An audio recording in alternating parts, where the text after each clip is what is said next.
Here we go then. We have been talking about this episode for probably about 6 months. It's kind of all fell apart gloriously at the last minute with COVID scares and people being ill and loads of other stuff. So we've kind of had to edit it a little bit. We're now doing this remotely. It's still here. It is still here, right? We didn't cancel it. We're not a restaurant. We haven't cancelled your meal. We've just altered it to having to do it via Zoom. So we're doing this remotely. There was meant to be 2 episodes, but due to time constraints and the fact that I only have a gigabyte a day on my cloud recording, it's probably going to be 1 episode. Joined by Hasty. I keep forgetting that it's a multicam thing. So if you speak and reveal yourself. Yo, people. And Jamie, who we've had on numerous times before, he's here again. Thank you very much for joining us once again. Good to be here, just a wee bit more subtle than Hasty. Yeah. You're not giving it the arm flexes and everything like it's a theatre, man. It's a theatre. He's just happier than I am, I think that's what it is. I don't know how that's possible. Yeah, true. But so we're here. It was meant to be like Christmas, and everyone knows it's fucking Christmas at the moment, right? You know, Merry Christmas, Happy Holidays if you celebrate it or not. But we've decided to kind of rearrange it a little bit, and we're just going to talk about some crazy shit that's happened in the year 2021 to end the year off on. So the first thing that I had written down, so beforehand, because we've prepped for this immensely by me writing little notes down like 5 minutes before coming on.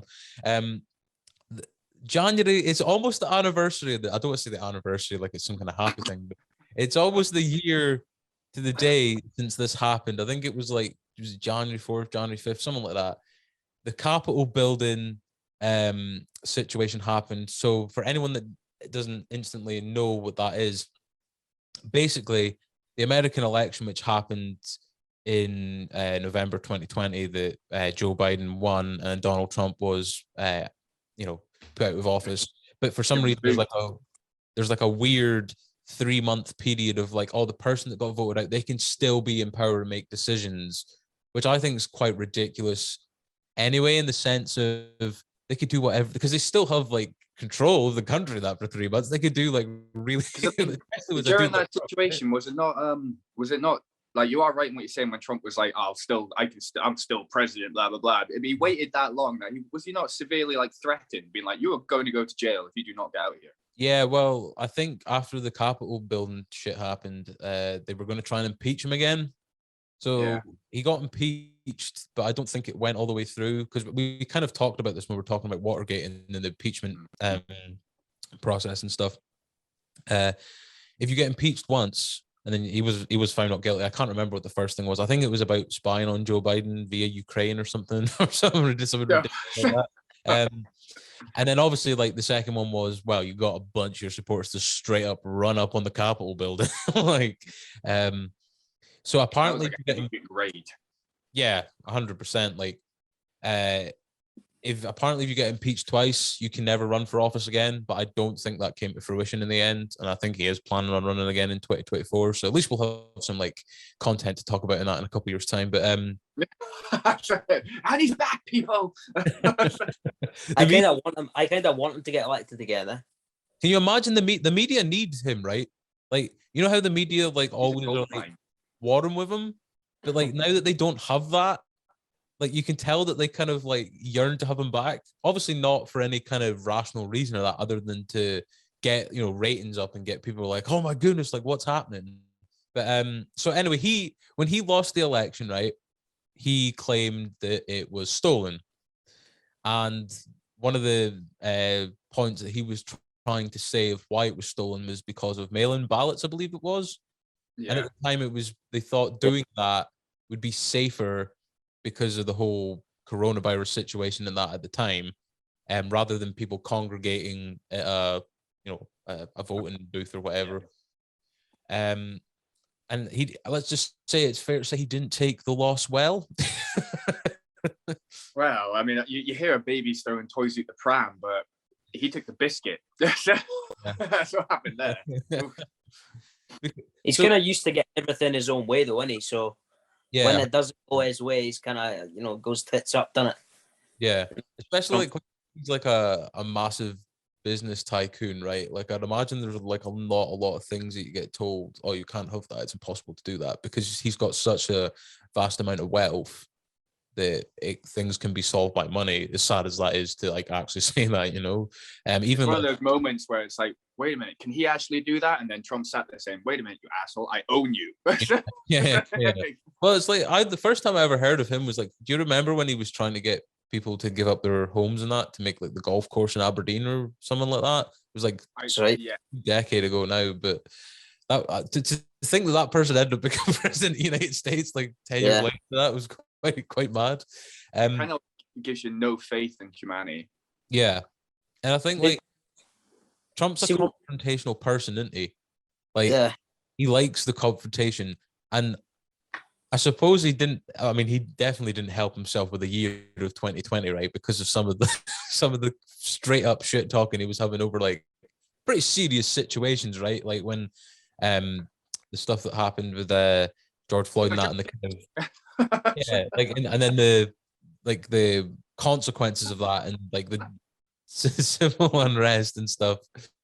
He then didn't respond to that well. He was like trying to beef with them and that, and saying, he wasn't trying to put the fire out. He was just adding fuel to it. Do you know what I'm saying? And then obviously like with the coronavirus stuff, it's quite mad because someone did make a good point. Like, thank God that like he wasn't anti-vaccine or something like that, because if he was, no, thank God he wasn't like pro-vaccine or something, because the people would have immediately said don't trust it and stuff like that because his name was attached to it. Because I'm pretty sure there was like that.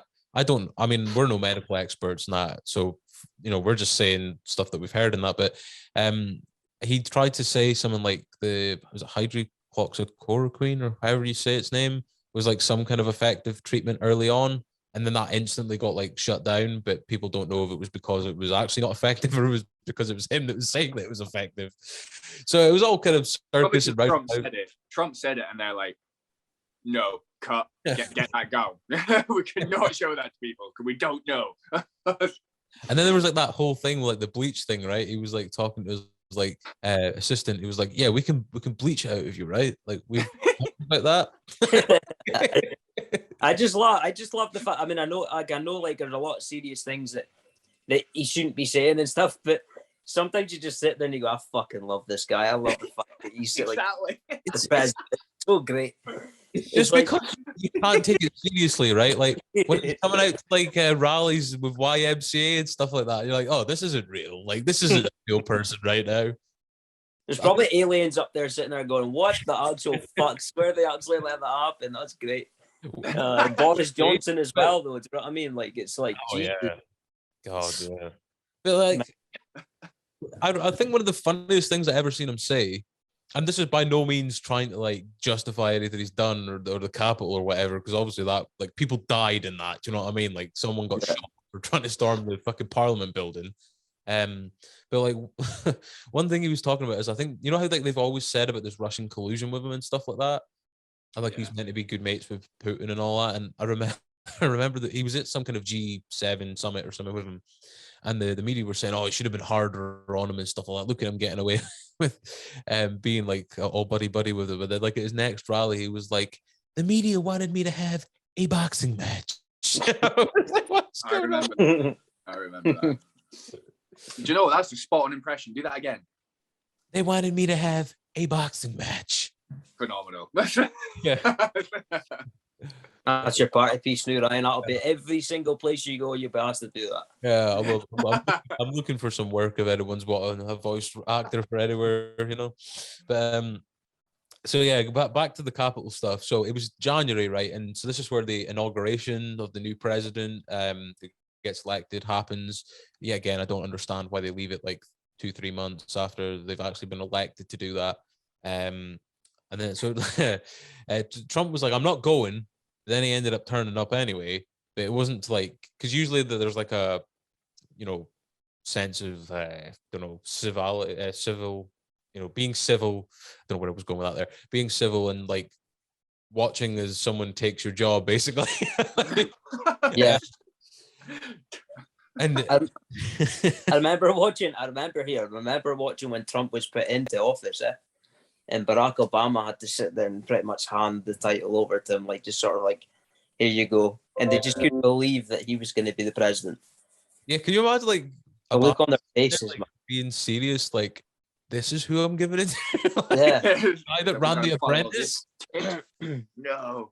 It's like looking at him like he's definitely going to ride us into battle. Yeah. And the thing is, he didn't even do it with other people. He did it with themselves. They were battling each other for 4 years. So yeah, he turned up to like a rally in Washington. Was it what was Washington DC? Yeah, it must have been because the Parliament building's in there. But he was outside the Capitol. So they were doing I think he had appealed the election or something, right, for voting fraud or whatever he claimed. And then the Congress, I think, is the Capitol building. That's who's in there. Looked at the evidence and they had investigators do it and that, and they decided that no voting fraud had taken place, or there wasn't enough evidence to press ahead, or whatever the official ruling was. And he was raging about this. So he was like giving it the big one to, and one thing that I think there adds humor to him is that he's very not aware of things, right? He's a very not self-aware person. Like, he probably didn't realize, even though it's so obvious that riling people up outside the Capitol building and telling them they're stealing our country in the Capitol building, go do something about it. Get a load of crazy ass people to run into the Capitol building and try to take people hostage. He probably just thought, oh well, it's a performance and stuff like that. Because after it was, because I've seen this and I was like, there's no way that this is happening right now. Because like this was, we were all just been told that we were in a stay-at-home order again, right? So I think I've been playing video games all day or something, because nothing else to do. Stay-at-home orders, really, is there? And I came down the stairs, and it was all over the news and that. And I was like, this is absolutely wackadoo. I was like, they've literally, the thing that shocked me the most is that this is America, right? One of the biggest military infrastructures in the world, all the security services you could think of, the biggest kind of financing of security and all that. And superpower as well. Yeah, people managed to invade their parliament building by simply running up on it. Right. Oh, I'm going to quickly throw this one in there, because that's just plunged like an idea in my head. Remember the Area 51 thing? Oh, when yeah. We're all going to charge it. They can't shoot us all. Well, clearly not, because you can't protect your own Capitol building. Yeah, exactly. So you're gonna protect something that's not really there. And I think like scenes showed how crazy an alternative America is to where we're at, because like there was people pepper spraying police officers and stuff. I was like, talk about going to extremes. They go to extremes and further. Yeah, and then the infamous photo of the guy with the horns holding the flag and stuff like that, and they had to get Trump to do like a video release to tell them to stop. And like, look, maybe like, the stuff did you not tell us to do this? No, I didn't tell you at the bottom of the street to run up there and raid it. No, that was said sarcastically. Yeah. Trump 100% paid them, 100% paid them to do that. Without a doubt. I think, and the whole Area 51 thing, they give way more of a fuck about that than they do the Capitol building. Yeah. How mad is that, though? That's mad, isn't it? Like, when you think about it, yeah, it's crazy. But it's obvious because, well... they got stuff to hide at Area 51. Yeah, exactly. Yeah, exactly. And they actually got into the Capitol building. It wasn't that hard, was it? They just went up and done it. So I don't think they expected that. That's why it happened. So the way it did. And I think the mental thing is like people have, we were joking about it earlier, but people for years were saying like, Trump was dangerous because of his following and that. And I think people always took it with like a bit of tongue in cheek, because it's like, oh, well, he's a reality TV star. He'll get voted out next election, blah, blah, blah, blah, blah. He's a cult. But it's a cult. Like, to influence like a pretty much an army to go up on like the political system, like whether ever side you're on with that, it's mental that he can do that, in the sense of that he wields that power and he knows that he has that. So they've always said that he was going to be like a martyr for certain like ideologies and that. And I think that's becoming true with this, like that being if he gets assassinated, then that's it. We're screwed. Then yeah, he will be a martyr. The thing is, like, he's going to run again in 2024. Like, he's expressed this pretty openly. But at the same time, it's like people saying, "Oh, he won't get in again," and that after that. But the thing is, in the election that he lost to Biden, he actually got more votes than what he did when he actually won the election against Hillary Clinton in 2016. Yeah, so I didn't know that. I did not know that. His popularity doesn't seem in like that circle of people isn't dwindling. If anything, it's growing. So I think we're kind of in for an episode of wacky races for the next couple decades with the American presidency, because obviously the current president's kind of, he's kind of keeping the show going to an extent. With the truth. Oh, I knew you were going to say that. I tried to hold it, I couldn't. Thing about Trump is that the fact that people underestimate the contacts that the man has. We all look at money. Like, we see someone who's stupid, but in matter of fact, you are right. He knows so many important and powerful people. It's nuts. Yeah, I mean, people like that you wouldn't want people to know that he knows, and obviously people that are like really powerful people. But when you've got a bank account like that, I mean, anything's possible really, and he's off his head. So who knows what he's going to up to next? And like we mentioned in Mob Stories episode 1, where we were talking about him building his kind of empire in New York in the 80s and the people that he helped from to attain that.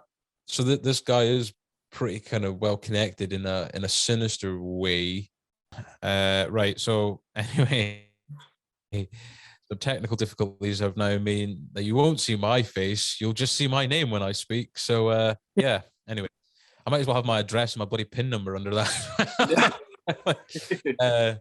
So anyway, we're talking about Trump and we're talking about the Capitol building. Can I just ask, do you remember like kind of where you were in that when this was happening? And because I was kind of glued to the news overnight because I was like, this is nuts. Like the only other time I could remember being like this glued to the news is when the Iran thing nearly kicked off a couple of years ago. Oh the hell! No, I know for me, I've been working. I'd have been working down in Gloucester, and you know what I'm like for actually like watching news. I just don't do it. I don't blame you. The news is just a shambles at the minute. But no, I think I was playing Xbox. Boom, the news comes on my TV, and I'm like, I swear, I'm not even surprised. I'm not even surprised. It's just one of them things, isn't it? The world's a mad place at the minute, so I'm not surprised by anything these days. It's true. I must admit, I'll agree with Jamie there. Definitely, it was a surprise. I wouldn't have thought that was going to actually happen. I mean, who would have actually thought that? We see Trump as an absolute idiot, and we don't understand why people actually listen to him. But obviously, it goes to show over there he's thought of a little bit higher than what he is here. Yeah, and I suppose it just shows like the influence people that say anything these days can kind of have over a vast majority of people. You know what I mean? So yeah, I mean the FBI had to. It's so ridiculous that we're having to talk about this, but the FBI had to come along to clear the Capitol building. Someone died during this, right? One of the people that stormed the building got shot. Like, which, if you're running into places that are off limits then does happen in America, right? Especially if it's seen as an act of terrorism, which was what this was seen as, right? An act of domestic terrorism, I think they called it or whatever. But so yeah, everyone was like, right, we're going to impeach him again. And they were like, oh, this one's going to stick. And you're like, okay, this one probably is going to stick because he actually, like, you can see the video and like, they're right in there. They're right in there. They're trying to steal the country. Like, you imagine him trying to defend himself and just showing the video of him like, in there. They're stealing it. Traitors, Pence, all traitors in there trying to steal it. Go him. It's funny seeing that coming from just a black screen. I know. Weird, isn't it? I'm struggling with that. I just keep looking at this little person shape. I'm like, I'm going to hit Ryan. Start the video, man. It's just saying that I can't. So this happened before, and then my computer needed an update, and then it worked again, and then it didn't. So anyway, you know who I am. I've been. Do you know what's crazy? Do you know what's crazy about Trump, right?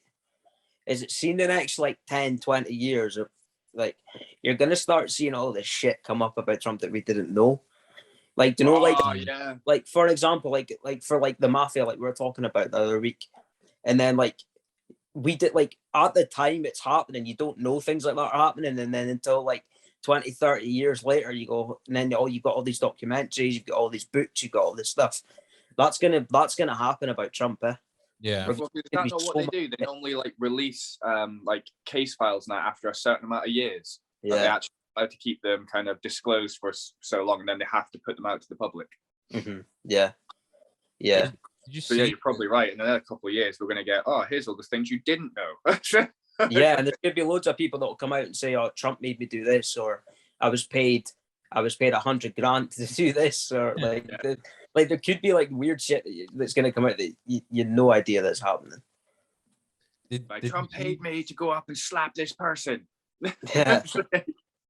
Did you see? You know how Trump had like COVID last year, right before the election, right? Did you see that he actually tested positive a day before he debated Joe Biden? Really? He went and debated Joe Biden whilst having COVID, apparently. That was a plan. He thought, I'm going to kill him off. Oh yeah, Joe Biden's not in good shape. I'll just turn up with COVID and then just hope for the best. I might not be able to swing the vote if they don't have anyone to vote for other than me. Then that would have been the smartest assassination I'd ever seen. Oh. But no, like I honestly thought that that if anybody was going to be assassinated in this day and age, it would have been him. It would have been Trump. Yeah. I didn't want it to happen, but I'm just saying, like, I kind of thought, again, if it was going to be anyone, it would have been him. Yeah, just because the way he talks, you know what I mean? Fuck. Yeah. Especially the way that he kind of. I'm glad it didn't, though. I'm glad it never happened. Sure, right. We don't advocate for violence or assassins or anything out here. This is dial hit. So yeah, he's kind of went subtly into the background for now, right? I seen a video yesterday of him saying that he got the booster and then his fans started booing him and stuff. So this is there's a bit of civil war in that part of the world right now. But like I see him in like press conferences and all he does is kind of just talk about what he did right. Like, this happened and I hate to say it again, but I said it. So, 10 points to me. Yes. It's like half an hour of him just constantly doing that and stuff. But I suppose, like we said, the media kind of love this, right? Because it makes good TV for them. Like, there's always that iconic press conference where the CNN reporter and him are having a war of words, and then he just brings out what we know is kind of used quite blanketly to cover lies in the news, and that is, he said, "You're fake news," right? Which it was never called that before, but like fake news is a term that people use quite regularly now. And then obviously there was the when he was debating Clinton and she was like, "Thank God we don't have you in head of our law enforcement," and he comes up with, "Because you'd be in jail," and stuff like that. So, interesting moments that good old Elton Don leaves behind. But yeah, so I guess before we kind of move on, I guess like one question I'll ask is like, one, do we think that he'll run again in 2024? And two, he's got a good chance of winning if he does run in 2024? I'm scared. I think he will. If he comes back into power in 2024, I've got no hope for like the Western Hemisphere. No hope. It'd just be YMCA. So why are you all being dickheads? Why are you empowering someone who is a kleptomaniac? Take power away from him and stick him in fucking Guantanamo Bay. That's where he deserves to be, little bastard. It really depends. I think it depends, though, who else he's running up against. Yeah, well, because Biden's not going to run about the Rock again, right? There's no way that he can run again. How old is Biden now? He's in his 80s. Can you imagine if it was the Rock? He was in his 70s, eh? I feel, well, he is, he is getting up there, right? Like you've got to think of her. Yeah, true. But I'm just saying from the Democrat side, because obviously he runs as a Republican, but he's not really a Republican. He's kind of his own entity. But like you've got to think that it's going to be someone like, I don't know, the vice president to Biden now, because Biden's probably not going to run for another term, right? That would just be my first assumption, but I could be wrong. Bloody hell, daycare care system for a president. Jesus. Has he not got eyes? He not got dementia or something though? Well, that's what they say, and they try to say that he's got a stutter and that, but sometimes you do hear him talk and you're like, what? Like that whole last 3 sentences you just said had like no relevance or sense. And I'm not saying this to like shit on Joe Biden, because I don't know Joe Biden as a person or anything, but you do see that, and it's kind of hard to deny sometimes, like maybe because obviously being the president of the United States has got to be like a, you know, stressful job, whether you're privileged in it or not. To the extent of some of the decisions you've got to make, and you know, keeping different sides of the political spectrum happy and different organizations happy and all that. But like, you've got to think that, because like some behaviors, like I see Biden whisper into the mic a lot, which doesn't make any sense, because the point of having a microphone is to be heard. So while you're whispering, and the point of whispering is to be secret. But yeah, I think it'll. Could you imagine if it was The Rock versus Donald Trump? They would be doing that at WrestleMania to decide who's going to become the next president. Did you see that on Facebook as well then? What, the Rock's trying to go to run? Yeah. Yeah. Just when I read that, I just thought, do you know what? I love The Rock, and that'd be pretty sweet. Imagine like the first like I know, like, because at the end of the day, we'd be hypocrites to say, oh well, you know, Trump is a business tycoon, so he shouldn't be a politician. Whereas at the same time, you know, The Rock's like an entertainer, but so the same thing. But I would love it from the fact of when he first addresses America, and it's like, finally, The Rock has came back to the White House. The cool thing about Dwayne, right, is that I'm looking, like, I would love him to be. I think he's brilliant. I've always like been a fan of him, but since when do celebrities run for fucking presidency? Like, I don't get that. Like, that's what makes it sound like it makes it look like a reality TV show, right? When people like Trump and Kanye West was trying to run for it as well at one point. The Rock's a great guy. Do you know what I mean? I think he would probably do well as a president. It sounds fucking. You need to know their business plan, don't you? You need to hear their plan and what they plan on doing. Otherwise, you're exactly. Right. You look at The Rock and think you are a great person, but you are an entertainer. Like, have you got the? He may be super clever. He might be a total business genius. You know, we just don't know that. Yeah, but, I mean, got the skills to do it. I'd be interested to give him a shot. Like, yeah, exactly. I would like to hear him out. I mean, and like at the end of the day, it's like one of the most hardworking dudes on the planet, right? If he's not filmed movies, he's lifting weights at 4 a.m. and shouting focus to himself, and then like, and he's a full-time dad as well. Exactly. Yeah. And he's probably the most focused guy on the planet. I mean, I think he's brilliant. But I'd like to see, I don't know, someone like him. And a lot of people were sort of saying, "Oh, what about Arnold Schwarzenegger and all this?" He was California's, what was he, the mayor of California? He was the mayor or somewhere. He was magic. Yeah, yeah. So brilliant. So, I mean, I don't know. I'd hear him out anyway. See what he's sort of. I mean, here, nothing to do with us. We can't vote for him. So, but I suppose to an extent, what happens over there does matter over here, right? Because yeah, well, yeah, but we don't get to vote, do we? No, we just kind of have to go along with it. Yeah, that's yeah. But yeah, I like him. I like him as a person. I think he's great. So we just have to see. Who knows? It does. Right. So we'll get on to another topic because we've spent about half an hour on that one, and as like I said, we could go on forever about that one. But before anything else bad happens, like my voice goes or something like that, because my camera already went, so we're on borrowed time, it would appear. But we're going to talk a bit about our own little Donald Trump in the offices of L Downing Street. Doesn't like brushing his hair. Is having he does scarecrow look all year round. Have you seen like him shake his head in that now when anyone like challenges him on anything? Like he's refusing. Pay almost flies off. So see when he wears a white shirt, it's not white. No. It's I don't know who does his washing. I don't know. Yeah. It's not, I don't know. Do you think that he's just sitting in Downing Street and he's like losing his absolute shit and he's that stressed? It's like, Boris, you've not done your washing. It's like, that doesn't matter right now.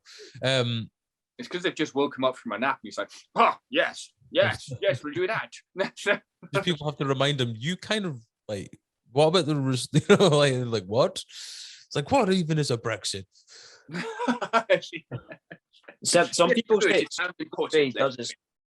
Some people say he does his hair like that on purpose, to make people think. Yeah, take the attention off of the shit he's doing in the background. I agree with that. Yeah, probably. I mean, you see his father, right? His father's called Stanley, isn't he?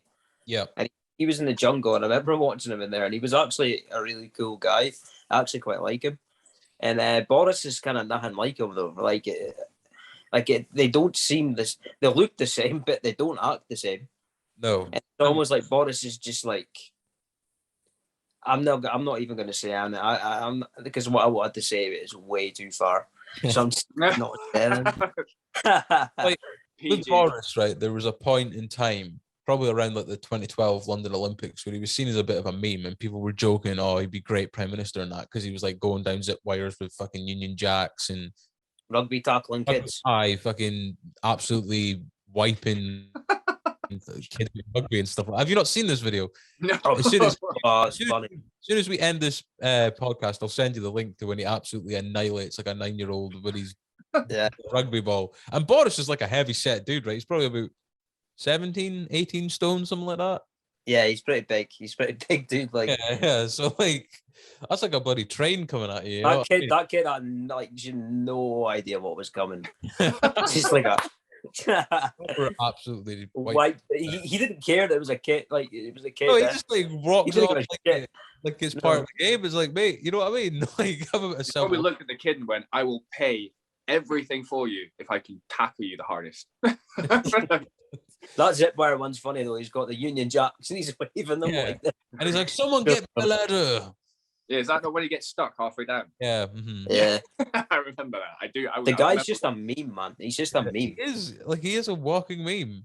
But at the same time, I think there is I think he is very devious in the sense of how he gets himself in the positions that he wants to be in the sense of, for years on end, he said that he wasn't going to be prime minister. He didn't want to be prime minister at all. And then he was quite the face of the Brexit campaign, right? When the referendum was going on, he was like one of the main guys that was pushing for it, along with I can't remember the guy's name, the UKIP guy. And he when Brexit happened, right? I didn't vote for Brexit or whatever, but from a logical standpoint, there was a democratic referendum and the result was leave, right? Whatever small percentage it was or whatever. So logically, you would think when David Cameron resigned because he was a Remain guy, that it should be someone that was part of the Leave campaign that takes over because, they want to leave the European Union, so they should probably know what they're doing. So you would think that it would have been him or someone on the Leave campaign that took over then. But no, he let Theresa May win it, so he voluntarily backed out. But I think he knew that the first person that was going to enter negotiations with them was going to get absolutely slaughtered and be out within a couple of years. And then he would come up with like a mediocre deal, and everyone would be that fatigued about it that they would just accept it. And that's kind of what he ended up doing. It was a genius move if he saw that. That's exactly what I was going to say, Jamie. That was very well thought out. That was a good planned move. Definitely. You don't just pull something like that out your ass and land on your feet. Not in that kind of work, That is clearly thought out. That's like a criminal mastermind. I mean, that was like one of the last of his good cunning plans, because every other one's just kind of fell on its face, really. Like the one that a toilet. Like he clearly has this cronyism of like helping mates out and that. Like everyone is seeing that in true fashion. And the thing about this is people like that and groups like that will eat each other alive eventually, right? Because they have no loyalty to anyone. And you see that with the Dominic Cummings guy, right? Because obviously the big story around him was that he broke the rules when it was like lockdown 2020. He tested his eyesight when he had COVID, and he went from London to Durham and went to walk around a castle when he had the actual virus, right? And then he kept him on. And then when the heat got on someone else, he ended up sacking Cummings to make a bigger story of that than to take the heat off of himself again. And now Cummings just kind of went double agent on him and started saying all this wild stuff like, oh, he was saying that he wanted to be injected with coronavirus on TV to make sure to people that it wasn't a big deal. And then his wife was talking about stories about her dog when he was meant to be talking about like public health. And there's probably a part of that that's like bitterness in the sense of he got sacked by like his, boss. So there's probably some of that is bullshit, but a lot of it's also probably true because a lot of it sounds exactly what a Boris Johnson story sounds like, Yeah. For it to be a Boris story, it's got to be far out there, And I mean, to be given like a public speech and then to be talking about his bloody dog, I quite believe that. I do. I believe that. And I think some of the stories that you probably hear from Boris, like I was saying about Trump, right? All these stories are going to come out 10, 20 years later. I think a lot of these stories are going to shake you to your fucking core. Yeah. I reckon they'll be out sooner than what we'll hear about Trump's, though. Yeah, maybe. Yeah. Quite agree with that. I mean, goddamn, like you should get a plumber in because the amount of leaks that are coming out of Downing Street is ridiculous.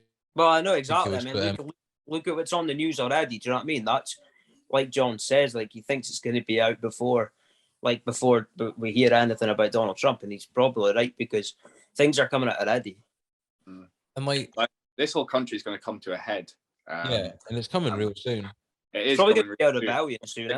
Yeah, because if you think about it, so the recent thing that's happened with them, so there's been the flat refurbishment, there's been the fucking the flat refurbishment, yeah, Jesus. The trying to change the law, and that guy that got suspended, and then he ended up losing that by-election recently, so he played himself there. But there's been so many like corruption stories and people making money off of like health contracts and that in the Conservative Party, and people getting lordship because they paid £3 million into his party and that. But the most recent thing is that the Downing Street parties, which he's like, I've got no idea what happened, even though it happened in his fucking house.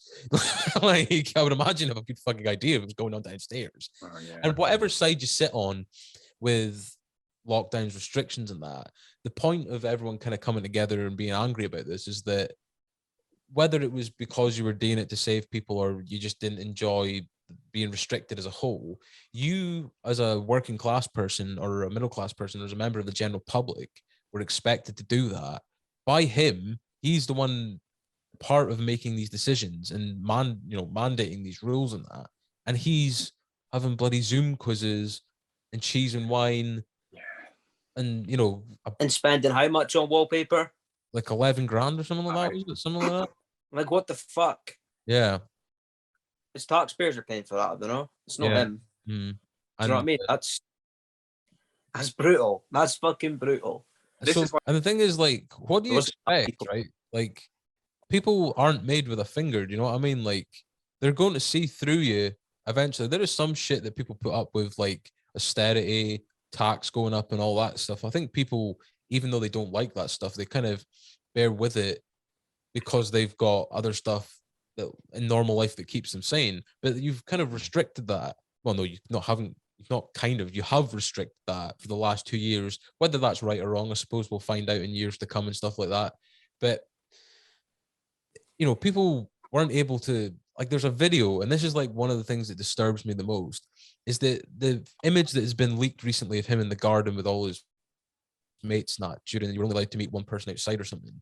There's a video of someone at their mom's funeral, their dad's funeral, rather. There's two brothers, and their mum is crying because, like, obviously her husband's died, and they try to move the chairs to like comfort her, right? Which is understandable in a moment of grief like that. And this guy comes in and separates them and says, sorry, you can't do that. And it's like, this is the type of shit that these people don't get. Like, they just think that, for lack of a better term, these like shit munchers won't be bothered about what's happening in our life and we can just do as we please. That's the attitude they have. Yeah. Even the Queen was sat by herself at her husband's funeral. Exactly. but like Boris and his mates and that. And they also, one thing it does, right, is not only is it showing that it's one rule for them and one rule for the other, but it also shows that they don't seem to think that these measures are needed clearly, do they? Because they're doing it themselves, right? Yeah, exactly. So why follow the rules if the people that make the rules aren't doing either? yeah, exactly. And it's like, well, there's a funny side to Boris, right? But it papers over the cracks of the sinister, deep-rooted, corrupt side.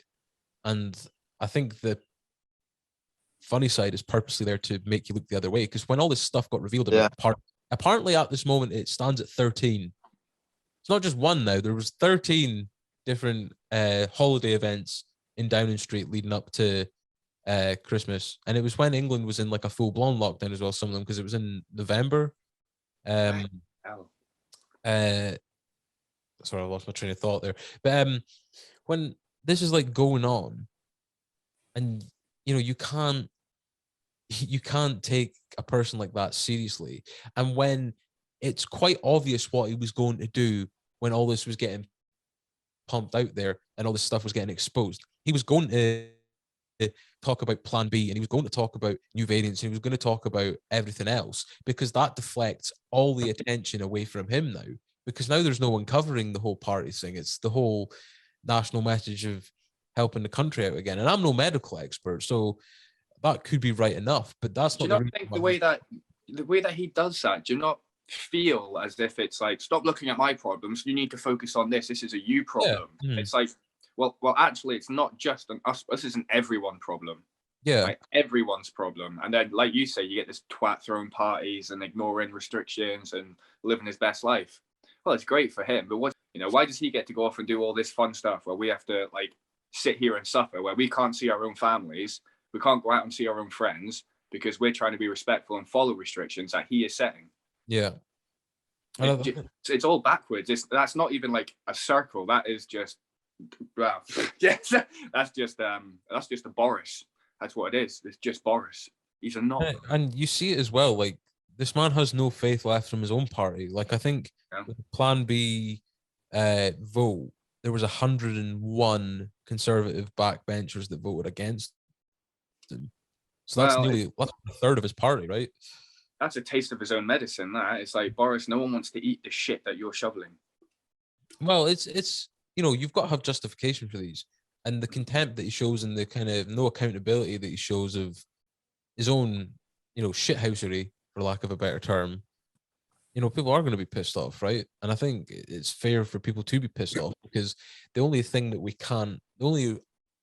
currency that you can't recycle is time. And that's one thing that a lot of people have lost throughout this entire situation, right? So it's time, yeah.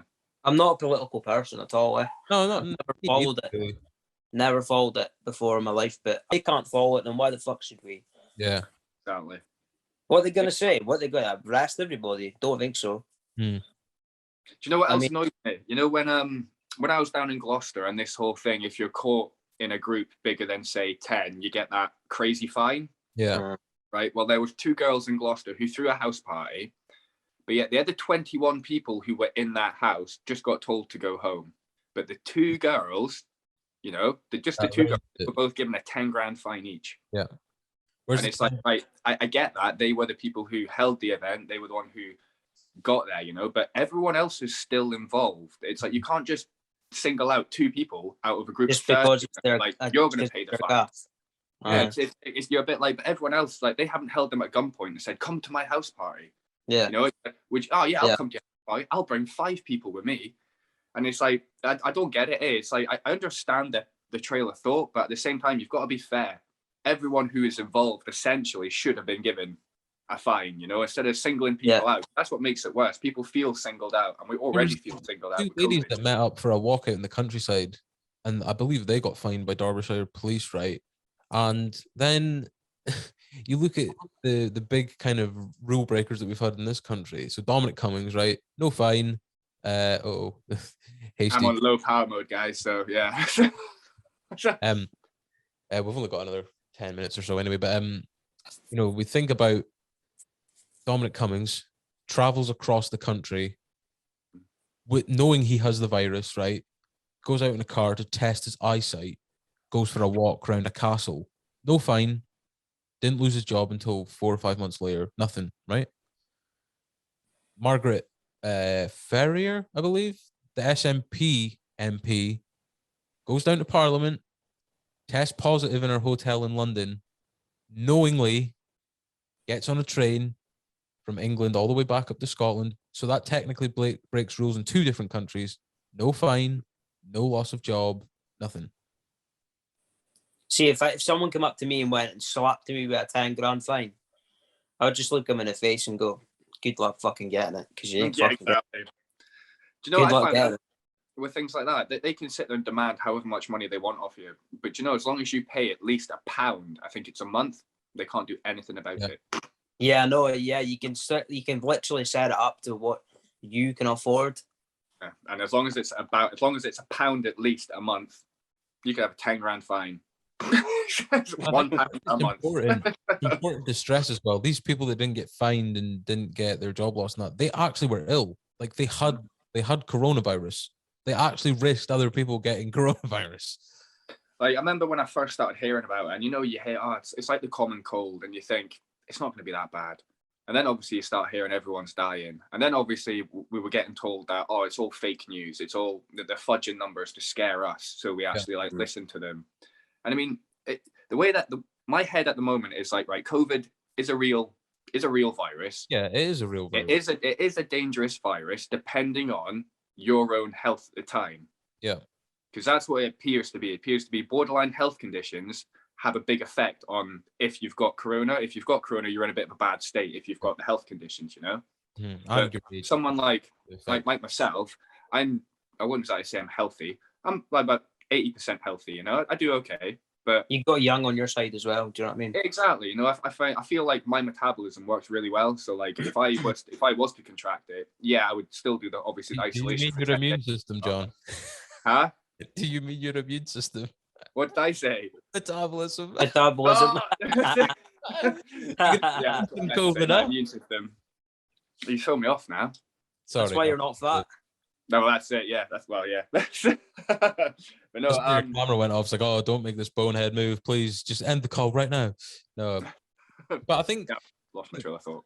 We're not saying that this because I think if anything, politics kind of gets involved in the COVID thing quite a lot, and that blurries lines and blinds people, and that's why loads of people divide. And when people divide, right, no matter what your opinion on this thing is, that's when cunts at the top fucking do all this shit and get away with it because you're too busy fighting with your bloody neighbor to actually hold them to account. You know what I mean? But they're also putting in like laws, which is like a 24-hour law. You know, it's like, if you're caught doing this, that's it, you're going to get that. But that's not actually part of our law. You're just putting this in to like impose and impede us, and it just irritates me. Yeah, I've never followed the fucking law before COVID, and I'm not doing it with COVID. So, I mean, the way I don't like someone telling me what to do, though. Like, it's like there's some knob in a fucking suit in Parliament telling me that I can do this and I can't do that, or they're going to slap me with a fine and throw me in jail.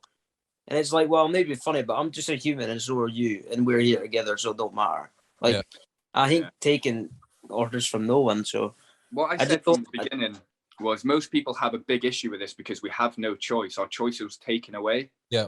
Say if they said, right, COVID is real, it's up to you how you try to keep yourself safe. Like, we can advise you to not go out, not hang out in public places. But if you choose to do that, that's your choice.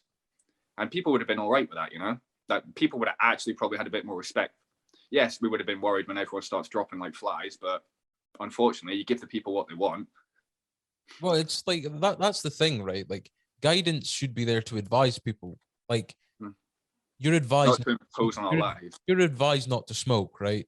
You're advised not to eat junk food. But there's loads of things that people do. Now, I'm not saying that's the same thing as catching coronavirus, and I accept that it's in. I know we live with diseases all the time, right? There's loads of diseases around the country that have been here for years and stuff like that. I accept that at the moment this is more in circulation than what they might be, so there's more chance of catching that. Don't get me wrong. But at the same time, how long is this sustainable for, these restrictions, right? Because you can't continue to go like this forever.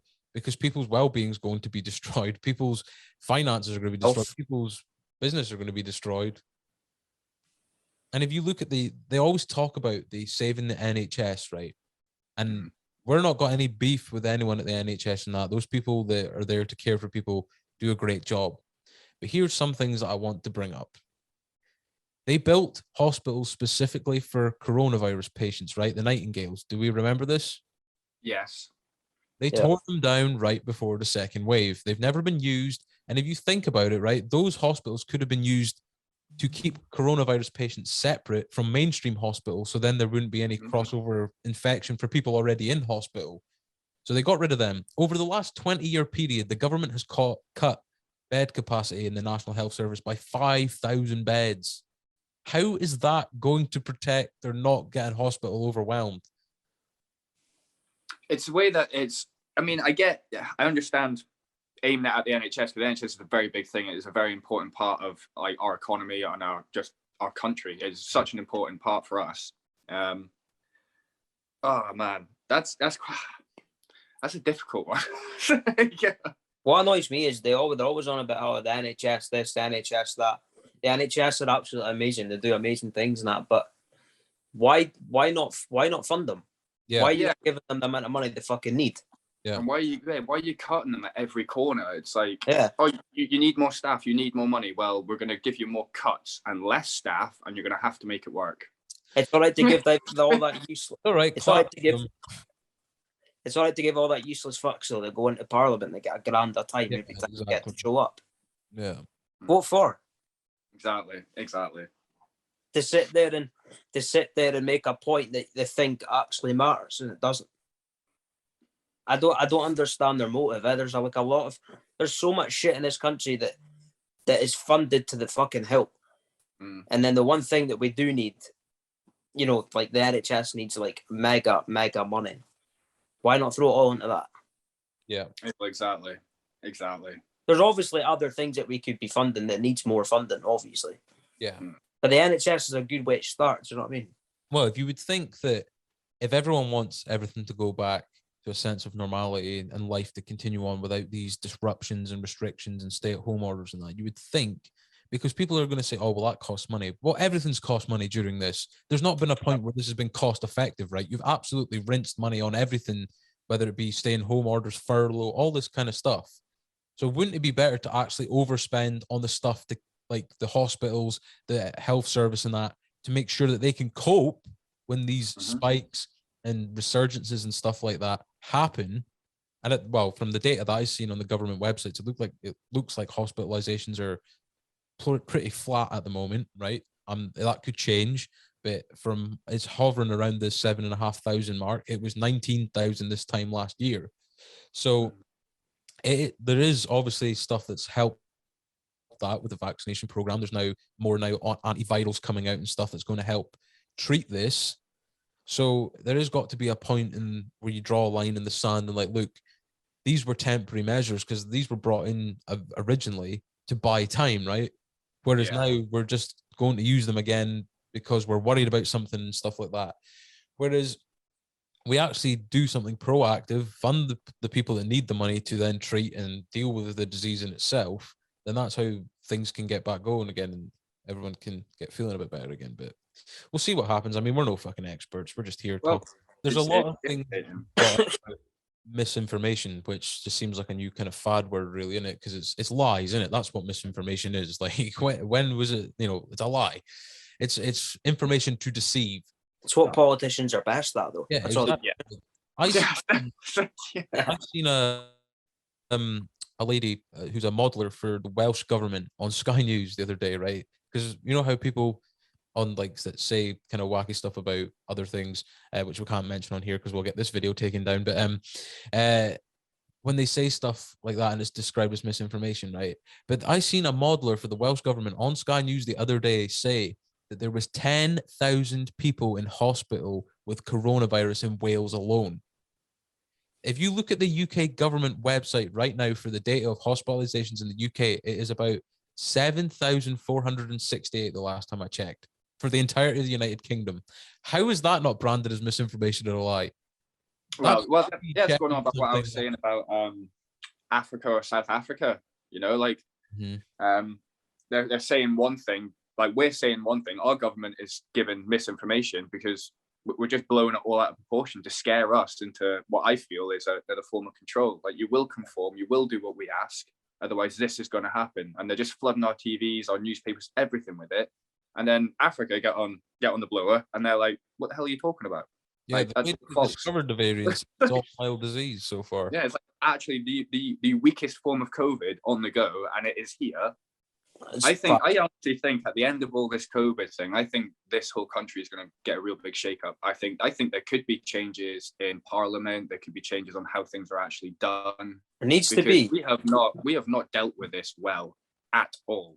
Like, no one has actually benefited from this. And I know it's not a beneficial state, you know, but I mean, no one's actually going to come out the other end of this better off. We're all going to be severely depressed and down. We're all going to be a bit lost. It's like, oh my God, everything's open.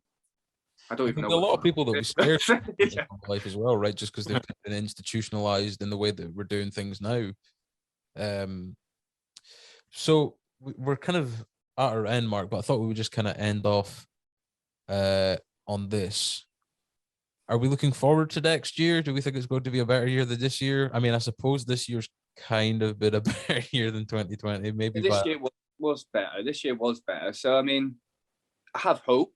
I mean, we've all got to have a bit of hope. I mean, I've got you guys, you know, I mean, I'm not going to be totally alone. I've got people to speak to. So, I mean, for me, it's not going to be the end of the world. I would like to see all of it buggered off, or to actually go back to normality, some sort of normality. But I'm going to be 60-40, 60% positive, 40% negative. I reckon we will be out of this by this time next year. I reckon that there's a lot of things that are going to come crashing down in the next year. And I think that's already started happening. Changes. Hopefully one of them was Boris Johnson. Yeah, and I think the gates, the floodgates will open. I think a lot of the stuff that's like came out with like the Downing Street parties and a lot of the corruption that over the last couple of months, they won't be able to cover that up in terms of they won't be able to paper over the leaks that have come out. It'll just keep going and more will come out. So I do think that we'll see some, because we're never going back to the old normal in the sense of how big business and stuff like that's run. I think that is going to change dramatically when things come to a head in this.